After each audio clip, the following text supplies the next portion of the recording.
Language is crucial to understanding societies. It's crucial to recognising the ecological, social, political and economic conditions in which we live. We use language to frame problems, formulate solutions, to negotiate and communicate political and economic pitfalls. Language is interaction that can accelerate action. But language is also performance, and performances can be used to distract from inaction, to avoid action, or postpone action, as much as to accelerate it. And language is what we focus on in this second series of our Language and Power podcast. So, hello again, Tom. Hello again, Michael. How are you doing? So, this is part 2. Last time we talked about Roman Abramovich and his the representation of Roman Abramovich, the erstwhile owner of Chelsea Football Club. I think I'm right in saying erstwhile. Do you think our podcast had anything to do with bringing him down, Michael? I don't know. Do you? I'd like to think so. But we saw this. We've got part 2 on the Glazers. So the Glazer brothers acquired the football club Manchester United several years ago, well, through 2005. No, Glazer Senior acquired Man United and then passed it on to his children. That's right, of course, yes, yeah, I'd forgotten about that, yeah. So the family who are citizens of the United States, and so we've got a report from the same newspaper, the Daily Mirror. So last week we looked at a Daily Mirror report which was describing Roman Abramovich and his downfall, and this week we're looking at the same newspaper, an article from 24th of April 2021. I'll read out the headline and then we can go from there. So Manchester United owners, the Glazers, set £4 billion asking price to sell club amid fan protests. The subtitle says, exclusive, the Glazers are under fire again following their shady dealings in the collapsed European Super League, but will not be forced out of Old Trafford for less than a huge fortune. So, go on, Tom. Interesting, isn't it? There's so much in there. I mean, that sets up some nice things. I think there's a lot more to talk about as well, beyond what's actually in the papers as well. The whole idea of, what it means to be a football supporter, not just in terms of, non-UK or non-English owners, but the whole identity work that's involved in being a football fan. And what I love about the headline straight away, you've got Man United owners, and then amid fan protests, and you've got this distinction between the owners on the one hand and the fans. It's like, the bosses against the workers almost, and that 4 billion scare quote there. So in a way, from the beginning, this is set up as a battle between the rich. Don't notice that they're never referred to as oligarchs, which is interesting. Yeah. And at the same time, the fans and their shady dealings. Okay, straight away, it's a bit of. I'm not quite sure in what way they were shady. Well, they were behind closed doors, I think, for a long time, and a huge fortune as well. Not just, it's not just football; it's now a huge fortune. So this idea that the owners are not interested in the game, they're not interested in the fans. All they're interested in is profits. And for those of you who are not football fans, the European Super League was, well, it's still ongoing, but it was an attempt by the richest clubs in Europe, including Man United and I think Chelsea. In England, Chelsea, Arsenal, and Spurs, I think, to be part of the European Super League. And it was to be a league without relegation. It was just to be these same teams playing each other for huge amounts of money, not involving the other teams in their local national leagues, but just an exclusive club of the rich and elite football teams playing with no chance of being relegated. So straight away, that European Super League's been set up there. This was once again a battle between the owners and the fans, because it was largely protests from the fans primarily, and then secondarily by a lot of the players, that led to these plans. I think 6 of the 8 teams pulled out, I think, or something like that. I have to check the facts. After huge protests, wasn't it? And one of the interesting things about that was that it wasn't, I don't think ever, you might be able to correct me, I don't think it was slightly framed as being a way of the top European clubs so that your quality of football would increase. But actually, it was really about those rich clubs becoming richer and leaving their national leagues to form a European Super League. That's right. They get lots of money, but instead it was for the good of the game, I think. Good of But the game. bizarrely, they were talking about the increased costs in the game, which is all to do with the amount of money they're all paying for players and the wages they're paying as well. So again, setting up the fans against the rich players in this case. But it was a financial disaster of their own making, which they use as an excuse to create even more money for themselves. Yeah. Incredibly interesting. And just to kind of bring this back to our ideas of discourse and power. This is, ownership is about power.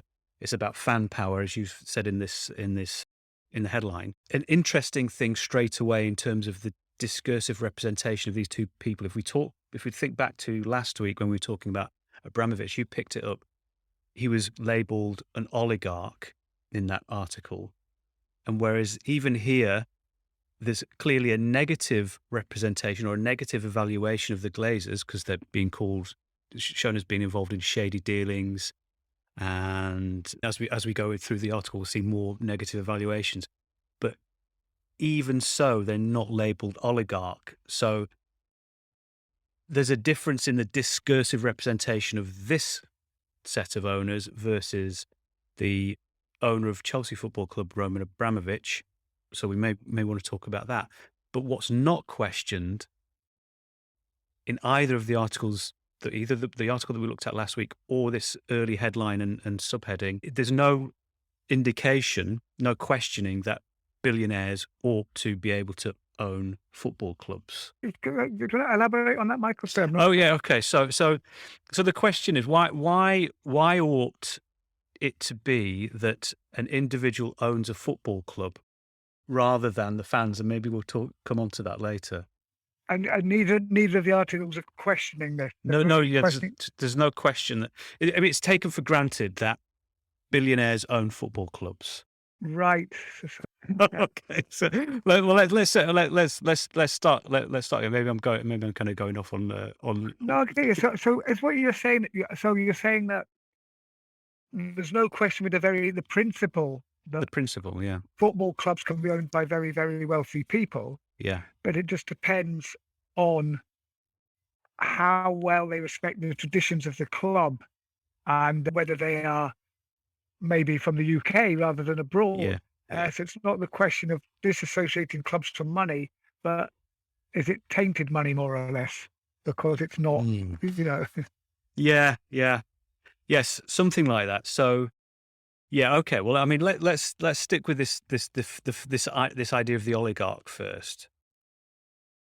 Why would Abramovich be labelled an oligarch, whereas the Glazers, who also are billionaires and also own a football club, are not labelled oligarch? I think it's just bringing in, it's a nationalist thing, but bringing in different stereotypes, which are easy. Again, we talked previously about members' resources, just stereotypes that are out there that are easy to bring in. They don't need much justification because people will just take them at face value because they're being used all the time. So the idea that the Russian super wealthy are caught up with the Kremlin and therefore not good for football is very easy idea to draw on. Whereas that doesn't seem to work, for the States. The Glazers are supporters of Trump, as has been pointed out to me by my colleague Joe O'Grady, but it never seems to be, as you say, it's more to do with just unfettered capitalism and profit making when the Americans are being criticised. Yeah. Shall I read out the opening of the article itself? The Glazers want a staggering £4 billion to walk away from Manchester United. That's the price United's American owners have slapped on the club, which they bought in 2005 for $790 million. And it's the figure the Florida-based family believe would have been achieved if the doomed European Super League project would have gone ahead. So this is almost like they're asking for compensation for the competition never having gone ahead. It's good, isn't it? So again, it's projecting these manipulating and very, I think they're legalistic And profiteering is, when one of the images when it's foreigners particularly, but any of the non-fans involved in running the club. When it's Americans, you get this idea that they're intensely legal, they're only interested in the business aspects and the money, and so you highlight that all the time.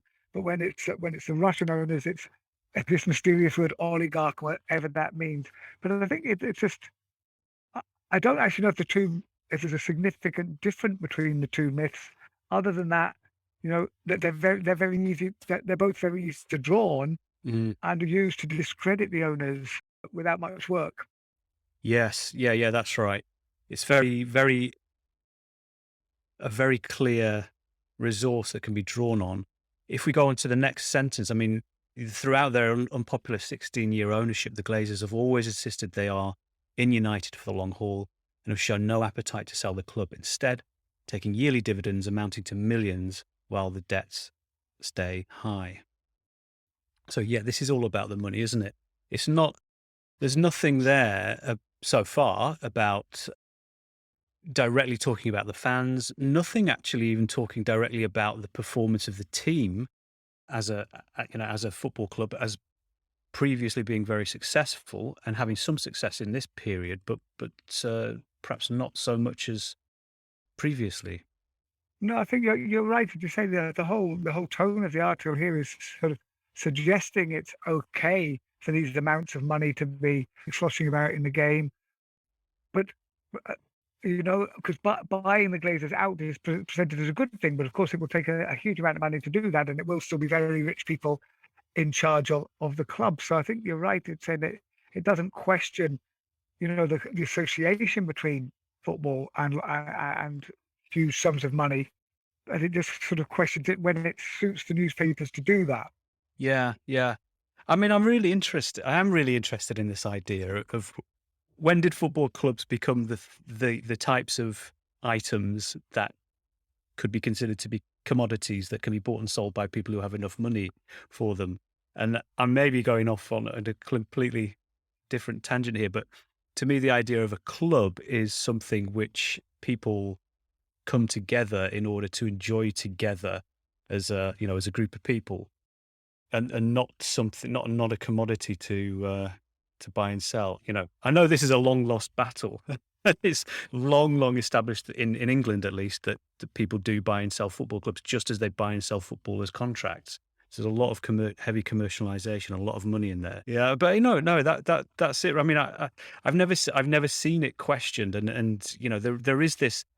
What we're seeing here is a distaste for the amount, the amount of money. It's not what's bothering the newspaper here is not that these people can buy and sell a club or come in and go out and whatever, take profits, but that it just seems a little bit too much.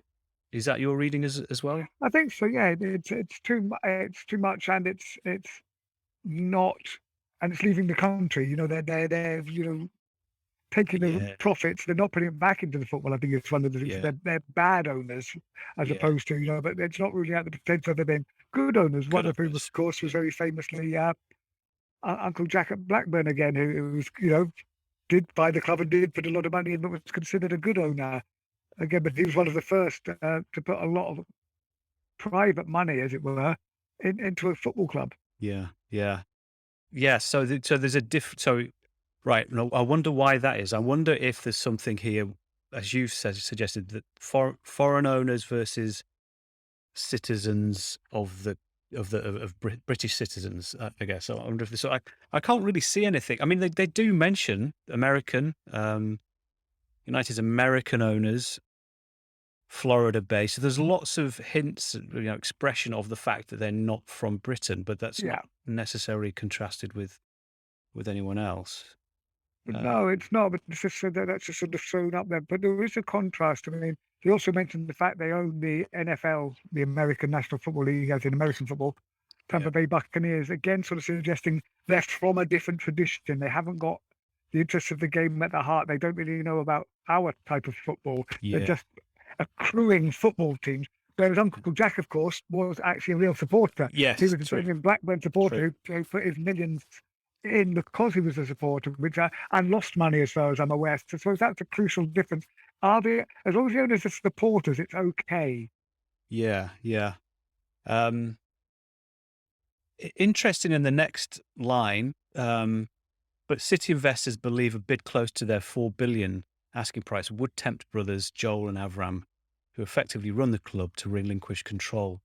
So we've got City investors now commenting on the ownership of football clubs, or they're not named here, but there's a clear representation of City investors having knowledge, interest, and even perhaps influence on understanding what's going on with this bid. So the experts here, and this is in the sports page, isn't it? It's in the football It's a, section, and we're not talking about managers, football experts, and so on. We're talking about City investors. So I think that's interesting as well, that we've an unnamed group of people, kind of having an opinion, being able to express an opinion here on what's going on. yeah, I wonder what that's doing. I'm not sure what that like. Yes, what's the story? What's the narrative that's been built up? That there are good guys waiting in the wings, maybe waiting to save the club, but at the same time, there's the guys relinquishing control and walking away. So that's the way Ah, it a couple of yeah, times. So it's just the idea that there's a possibility of salvation in the wings, and as you say, from just another commercial company. I mean, and this whole, as you say, this tension, this ambiguity between what's good for the game and the money is the paper then goes on to say as well, it talks about the German-based technology company who paid 300 to 235 million for the shirt deal previously. It talks about deals like this as huge deals like that, which gave United a global appeal with a worldwide fan base running into millions. So suddenly, this idea that this money's good because it creates this worldwide fan base and this appeal of millions. So this idea that expansionism is still considered good. It doesn't need to be just 65,000 people in Old Trafford anymore, or 10 million people watching matches a day. It's always this idea that we find in so many different discourses, very capitalist discourse, that growth is good. yeah, So just for some bad guys involved in it. yeah, yeah. Now, yeah, that's really interesting. Is this so? You can comment on this from your particular perspective. Are we allowed to say that you're a fan of Manchester United? You can say I'm a fan of Manchester United, of course. So, as a fan of Manchester United, you're a fan of the team, the club. So it's in its wider interest. Are you a fan of it, of a business? Are you being asked and positioned here as being a fan of the business? If United makes a huge profit, is that something that you celebrate, or is that something that's aside from your fan? It's a really good question, isn't it? Because you see this huge ambiguity. I mean, you saw, for example, we heard a lot of the Chelsea fans chanting Roman Abramovich's name recently because, the money that he brought to Chelsea gave them 2 decades of unparalleled success. So they're not so much worried about where the money came from. At the same time, I think most football fans realize that football costs so much now, even though this is a problem of football's own making. You cannot get really good players without billions of pounds behind you, and so the club will falter. And so the fans are almost forced into seeing the creation of more money and this ever onward growth as essential, just to stand still.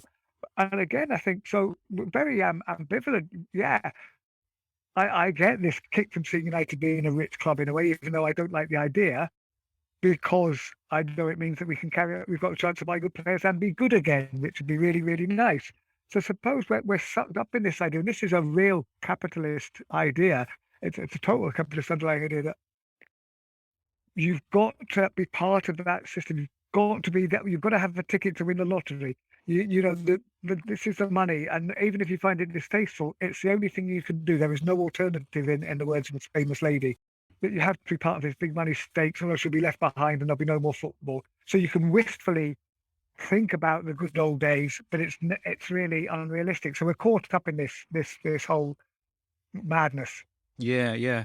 The line that it goes on to say after the one you just quoted there, it's huge. Oh, maybe you said this. It's huge deals like that which give United a global appeal. Did you read that one out? No, that's I just You've jumped said ahead to that that. one. Yeah. Yeah. So Yeah, do you like being?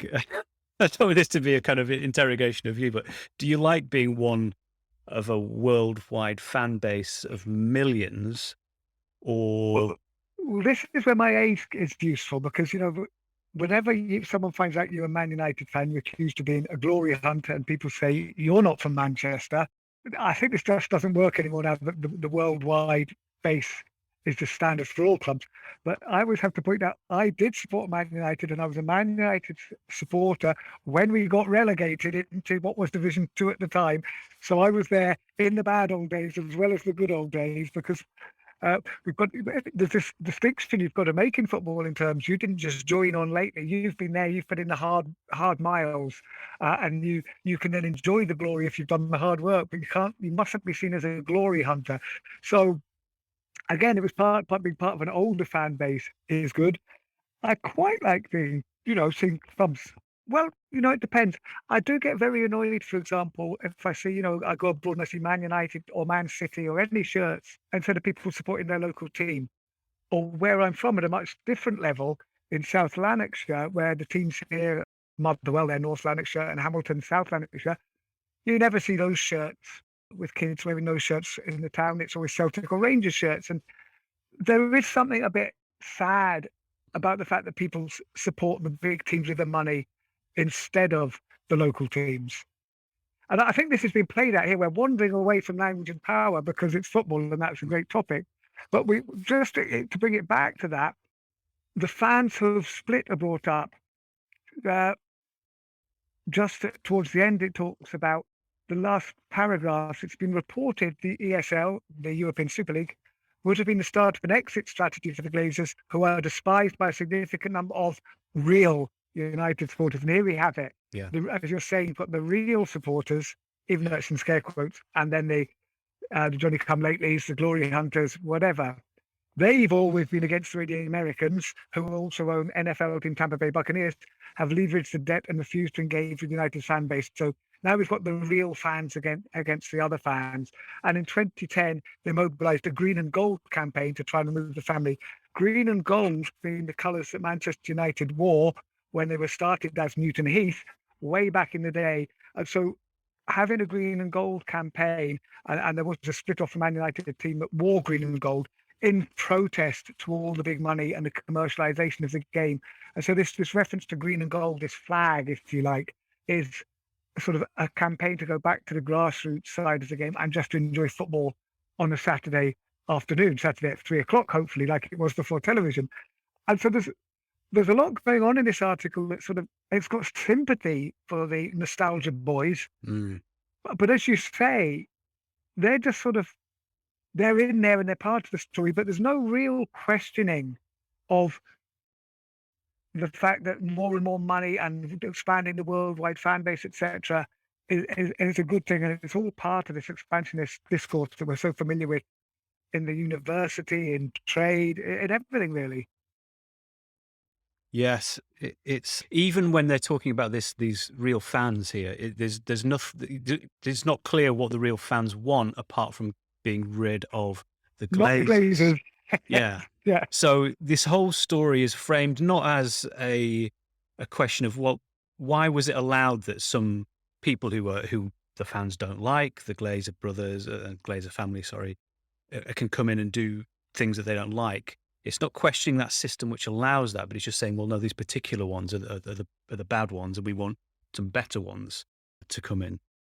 And that's I think that's pretty fascinating that the discourse isn't able to open up that line of inquiry. I don't know if the Mirror would ever want to, but there are alternative views.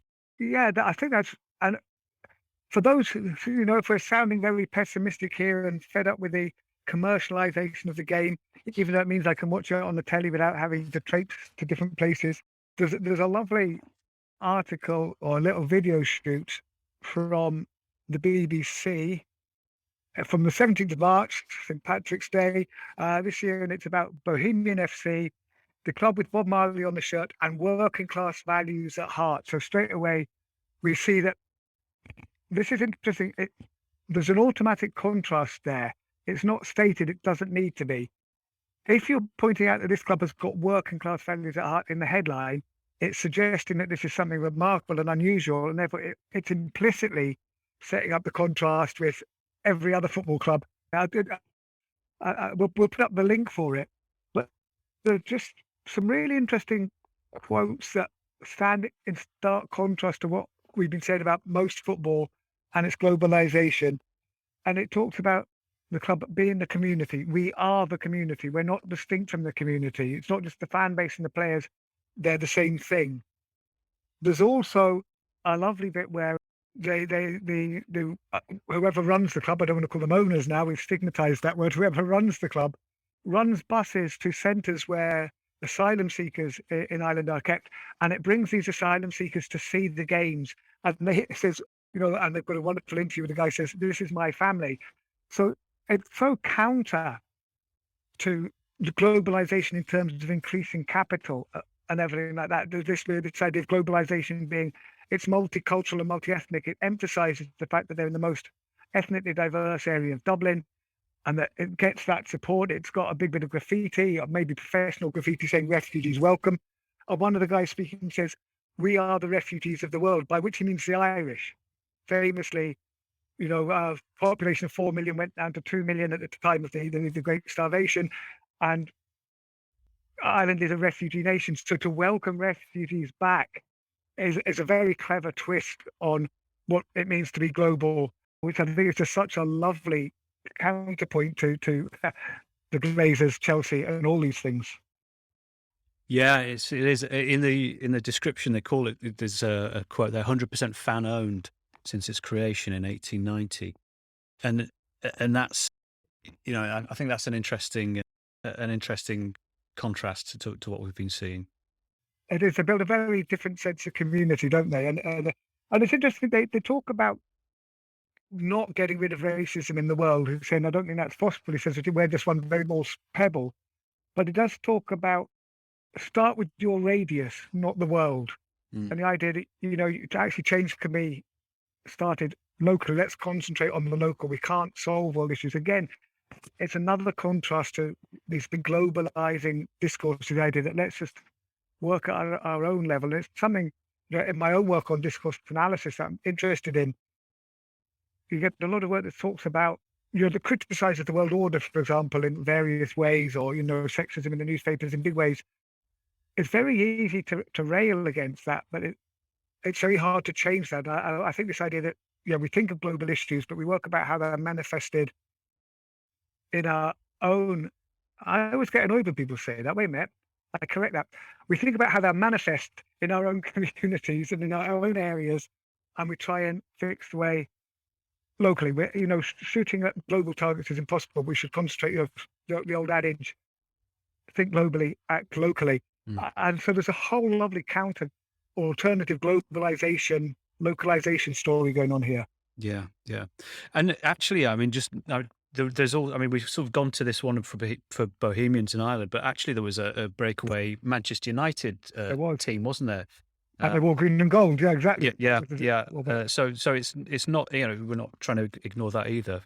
Other Manchester United fans who might be annoyed that we have ignored that, but there are these other football clubs which are not in that.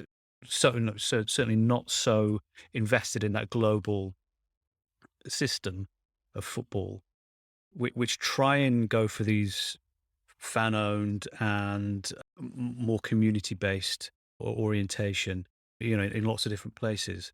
But one of the things that I noticed about this in this video is that they talk very much about this club filling a place in the community that was taken out by people's jobs being no longer available. So they talked about people living on streets, getting a job at Guinness. They talk specifically about getting a job.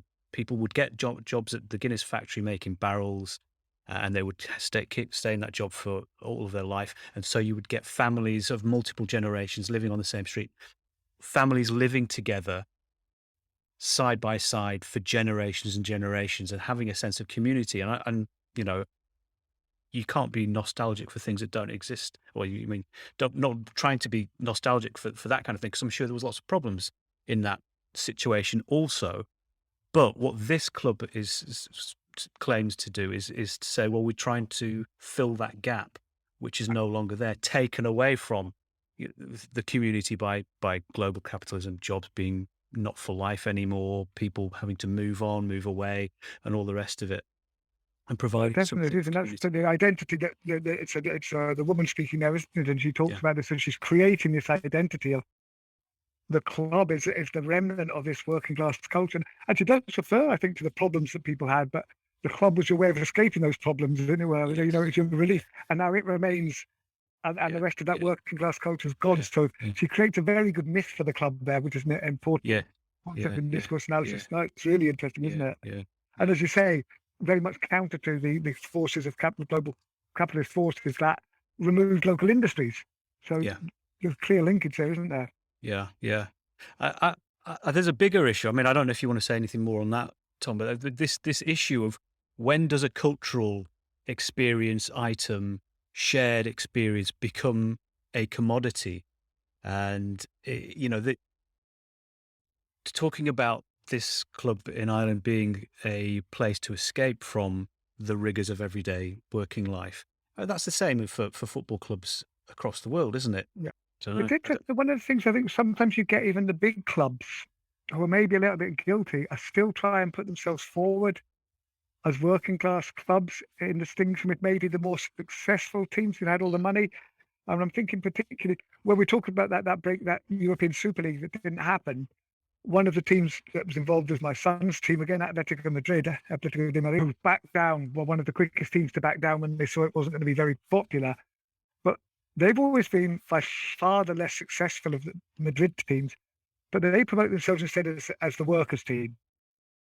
And Real Madrid was Franco's team, which is a very, very powerful myth in Spain that these are the elite guys who had all the money and all the prestige poured into them by the state. This time, interestingly, not by an oligarch from Russia, not by wealthy Americans, but by a fascist dictator. Football being used to create identities beyond football, which very much, of course, is being... But the Bohemian people are talking about, and which is in a way what the Glazers and the Abramoviches have taken away. It's about football success and it's about money. It's not about any other bigger sense of identity apart from being a global brand, whereas Bohemians clearly are. Leeds, Millwall, Atletico all do this as well. Yeah. It's fascinating. Really, really is. One of the interesting things that the same lady who was talking about the Coopers at the Guinness factory and the fact that they'd lost their jobs, everything had changed, and what was left was just the football teams. But interesting, she also makes the point about what's disappeared and what's left in identity. She says, I don't know how many of these guys go to church on a Sunday morning, but I think maybe this place at 3:00 on a Saturday afternoon is their church. Much more of an identity could you get than that? Yeah, no, that's a good one. Yeah, great. So we've moved through from Abramovich to the Glazers to a fan-owned club in Dublin. So yeah, I think really fascinating. I think this discussion of the discourse being used to create identities and contrast identities is really, really interesting. So thank you very much for listening. Thank you, Michael. Yeah. Thank you, everyone. Thank you. Enjoy your football over the weekend. Yes, indeed. Right. See you again next time. Cheers, mate.